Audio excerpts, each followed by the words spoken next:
Барлықтарыңызға сәлем. Бүгін мен 20 ғасырдың басындағы Қазақстанда қоғамдық саяси ой-пікірдің дамуы және алаш қозғалысы туралы айтып кетемін. Ендеше кеттік.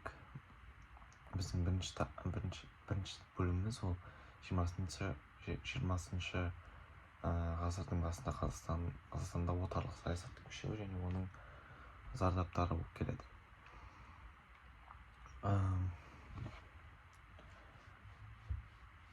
Бұл кезең негізі қазақ халқы үшін сын қатер мен сонымен бірге жаңа ұлттық сана пайда болған уақыт болып келеді.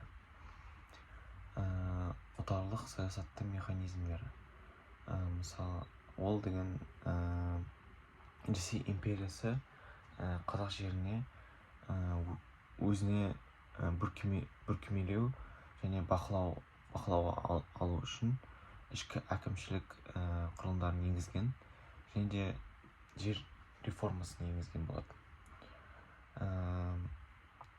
Орыс шаруалары қазақ жеріне көшу саясаты пайда болған. Олар қазақтардың жайылым жерлеріне қысым жасаған. Жер жетіспеушілік туғызған халықтардың арасында. Ресей империясы көшпелі мал шаруашылығын тежеп, қазақ халқын отырықшы немесе аралас мал шаруашылығына көшуге мәжбүр еткен. Олар осы көшу ол деген салт дәстүр және де тұрмыс сананың өзгеруіне алып келген болады. Тіл мен мәдени саласында орыстандыру саясаты ол деген мектептерде орыс тілін қолдануға міндеттеу және де қазақ тілінің қолдануынан шектеу болады. және де бұл деген ұлттық мәдениетке қатты қысым әкелген. Қазақтардың экономикалық жағдайын өте нашарлап кеткен. Олар мал санының азаюы болып келеді. Жер мәселесі айтып кеткендей,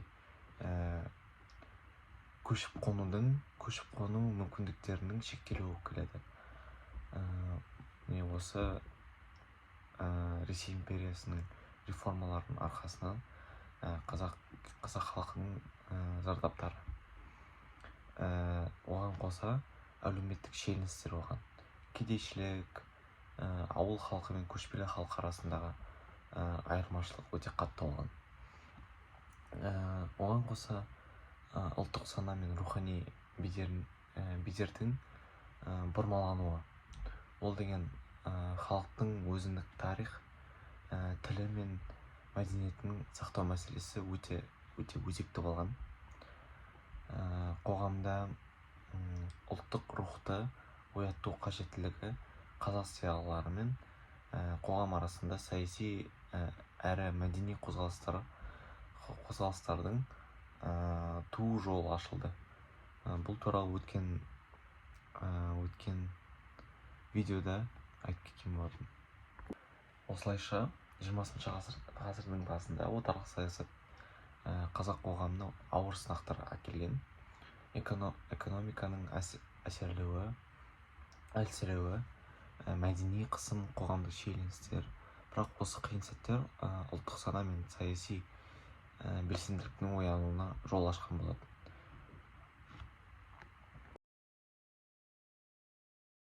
Келесі тақырыбымыз ол қазақ зиялыларының қоғамдық саяси белсенділігі және екінші думадағы қазақ депутаттары және қазақ баспасөзі.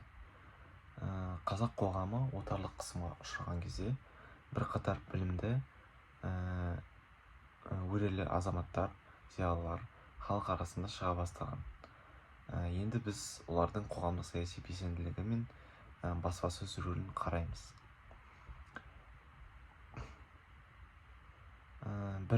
Бірінші және екінші думадағы қазақ депутаттары 1906 жылы бірінші дума құрылғанда қазақ өкілдері сайлауды талап еткен. Ал 1907 жылы екінші думаға қазақтардан сайланған депутаттар ол Тілеулі Аллабергенов, Шаймерден Көшеғұлов, Темірғали Нұркеев, Ахмет Беремжанов және де Мұхамеджан Тынышбаев сияқты тұлғалар қазақтардың атынан сайланған болатын. Олар осы думада қазақ халқының жер, білім, әлеуметтік мәселелерін көтерген болатын, және де олар өз қазақ халқының мүддесін қорғаған.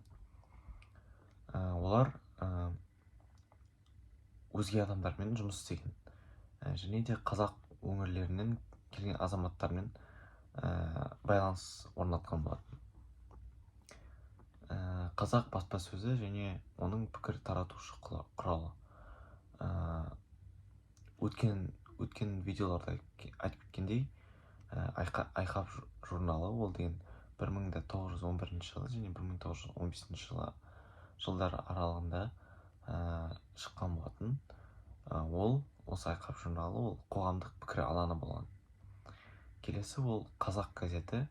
Қазақ газеті ол 1913 жылы және 1918 жылы аралығында шыққан болатын. Осы Қазақ газеті ол ұлттық идеяларды насихаттаушы, мәдени білім мәселелерін көтеруші болған құрал. Басылымдар халыққа жаңа идеяларды жеткізуге, оларды сауаттылықты, ұлттық санау сезімдерін оятуға қатты ықпал еткен болатын.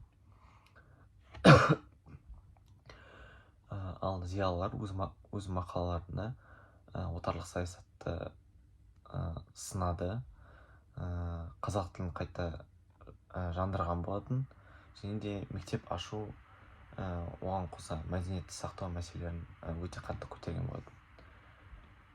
Мысалы, өткен видеоларда айтып кеткендей, Міржақып Дулатовтың Оян қазақ өлеңін жариялап, халықты ұлттық санаға шақырған болады. Ал Ахмет Байтұрсынов қазақ тілінің грамматикалық нормасын жасаған, айтып кеткендей, баспа ісін ұйымдастырған болады. Ал Мұхамеджан Тынышбаев ол деген өзі мемлекеттік думада сөйлеген болатын, және де ол халықтың үнін депутаттарға жеткізген болатын. Қазақ зиялылары шығарып отырған басылымдар мен думадағы депутаттық әрекеттер қазақ қоғамының саяси бағытқа итермелеген болатын. Олар ұлттық идеяның бастамашылары болып келеді, осы зиялылар.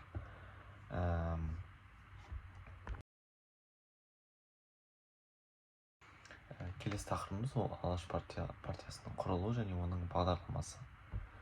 1917 жылы революциялық толқулар қазақ қоғамына жаңа мүмкіндіктер ашқан. Осы кезеңде ұлттық қозғалыс ретінде Алаш партиясы, Алаш қозғалысы пайда болған. Енді оның қалай құрылғаны және де бағдарламашылық бағыттарын мен сіздерге талдап беремін. Оның құрылуы. Ақпан революциясынан кейін қазақ зиялылары бірінші жалпы қазақ съезін ұйымдастырған болады. Онда қазақтың саяси мүддесі туралы талқылаулар өткен. Ал 1917 жылы 21 және 26 шілде аралығында Орынборда айтқандай бірінші жалпы қазақ съезді өтіп, сол жерде ұлттық партия құрылуы туралы шешім қабылдаған. Бұл ұлттық партияның атауы Алаш партия. Кейіннен автономия, осы бағдарлама және мақсаттары. Автономия ол деген ұлттық мемлекеттік құрылым қазақтарға өз жерінде өзін өзі басқару құқығын беру болып келеді. және де жер мәселесі. Қазақтарға жер, жайылым жерлерін сақтау, сырттан қоныс аударушыларға арналған жер беру шектеулері. Келесі бағдарлама ол мәдениет, білім және мәдениет. Ол қазақ мектептерді ашу, ұлттық тіл және де әдебиет дамыту және ағартушылықты көтеру. Әлеуметтік және экономикалық реформа, ауыл шаруашылығын дамыту және де нарық қатынасқа ашылу, дәстүрлі шаруашылық пен заманауи элементтер арасында тепе-теңдікті қамтамасыз ету болып келеді. Келесі ол ұлттық теңдік және құқық және де азаттық. Орыс және де басқа ұлттармен терең қарым-қатынас, азаматтық құқықтар және де тіл мен дін бостандығы болып келеді. Алашорда үкіметі 1917 жылдың соңында Алаш автономиясын басқару үшін Алаш үкіметі құрылған болады. Ол ұлттық басқару органдары құру, әкімшілік құрылым жасау мақсатына қызмет жасаған болады. Бірақ та большевиктермен қақтығыс және де азаматтық соғыс, орталықтандырылған билік күшеюі біздің Алаш ордамыздың қозғалысын тежеген болатын. Алаш партиясы ол қазақтың ұлттық демократиялық қозғалысы болып келеді. Оның бағдарламасы қазақ халық үшін саяси, экономикалық, мәдени жаңару мен халықтың өз құқықтарын қорғау негіздеріне бағытталған болады. Бірақ та ол толық жүзеге аса алмай қалған болатын.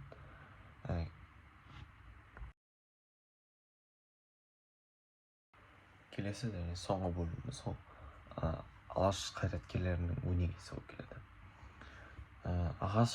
Алаш қозғалысының жүрегі оның қайраткер азаматтары. Осы бөлімде осы тұлғалардың іс-әрекеттері мен өнегесін назарға аламыз. Әлихан Бөкейханов ол негізі Алаш партиясының жетекшісі болып келген. Ол қазақтың саяси мүддесін алға сүйреп, автономия идеясын насихаттаған болады. Және де ол мәдениет пен білім саласында да үлкен үлес қосқан, ұлттық сана қозғалысына жетекшілік жасаған болады. Келесі ол бізде Ахмет Байтұрсынұлы. Ахмет Байтұрсынұлы ол тіл білімі, әдебиет, ағартушылық саласында жұмыстар атқарған. Осы Ахмет Байтұрсынұлы ол қазақ газетінің редакторы болған. Және де осыған қоса Ахмет Байтұрсынов қазақ тілінің грамматикасын жасап, жазба мәдениетті дамытқан. Келесі зиялы ол бізде Міржақып Дулатов. Міржақып Дулатов ол деген журналист, ақын, публицист болған. Оның Оян қазақ шығармалары арқылы, осы Оян қазақ шығармасы арқылы ол халықты оятуға үлкен үлес қосқан. Осыған қоса Міржақып Дулатов әлеуметтік әділетсіздік пен отарлық саясатты сынға алып, ұлттық қозғалысты қолдаған болады. Басқа да тұлғалар болған. Олар мысалы Мұхамеджан Тынышпаев, ол негізі инженер болған, және де ол дума депутаты болған. Оған қоса ол қоғамдық қызметкер болған. Шаймерден Көшеғұлов, Ахмет Беремжанов, Темірғали Нұркеев, Тілеуді Аллабергенов, олар деген түрлі әр салаларда қазақ қоғамына қызмет еткен. Тағы да тұлға ол Селбек Жанайдаров, ол деген заңгер болған. Ол Алашорда үкіметінің лидері болған. Абдихамид Жүндебаев ол публицист болған. Ол да Алашорда қозғалысына белсенді қатысқан. Олардың, осы барлық тұлғалардың, зиялылардың еңбегі бүгін тәуелсіз Қазақстанның идеологиялық негізі болып келеді. Олар қазақ қоғамында білімге, тілге, мәдениетке деген құрметті қалыптастырған. Ұлттың өзін өзі басқару идеясын алғаш көтерген осы Алашорда болып келеді.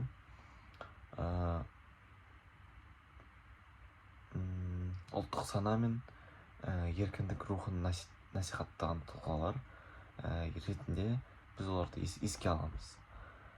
Кеңес дәуірінде олардың әрекеттері қудаланып, олардың репрессия ұшырап кеткен. Бірақ та тәуелсіз алғаннан кейін оларды қайта бағаланып, құрметке ие болған. Осы алаш қайраткерлері ұлттық жаңару, рухани мен саяси өзгеріс бастамашылары болып келеді. Олардың өнегесі бүгінгі ұрпаққа үлгі. Олардың идеялары Қазақстанның тәуелсіз мемлекет болу жолына айрықша маңызға ие болып келеді. Назарларыңызға рахмет.